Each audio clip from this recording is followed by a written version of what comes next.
Welcome to Snow Talk Onshore. I'm Albi Sole, and this is a roundup of what we're expecting for the interior and Rocky Mountains for the weekend coming up.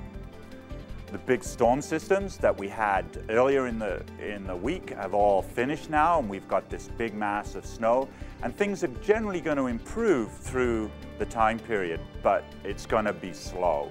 With the persistent instabilities at the bottom of the snowpack, now is not the time to be jumping right out there thinking you can get a lot done.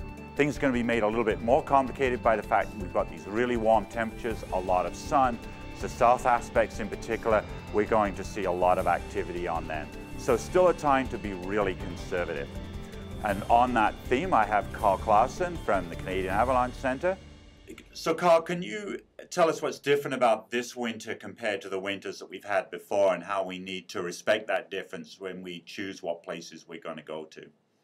Well, the last couple of winters have been pretty strong starts with deep snowpacks and fairly strong by this time of year. This year, the winter started out quite dry. We had some early season snow that became quite weak during a dry spell.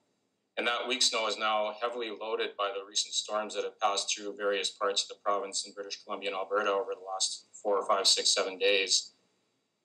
What's happening is that when avalanches are being triggered now, they're triggering deep in the snowpack on these weak layers near the ground, and it's producing what we call a fairly significant propagation.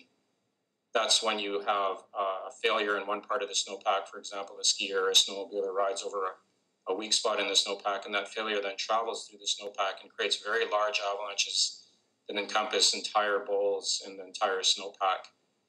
These are extremely large, basically unsurvivable avalanches in many cases, so it's a very, very different scenario from last year. If you approach the mountains this year the same way you did last year, you're in for a big surprise in a lot of places.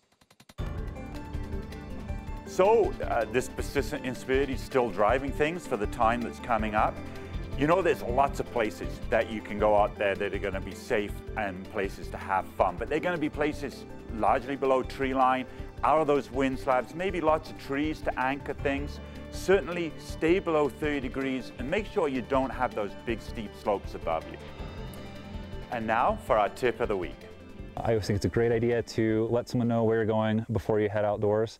And if you do change your plans en route to where you said you were going to go, it's, I think, a great idea to leave a note on your car, just how many people you are, where you're going, and when you expect to be back.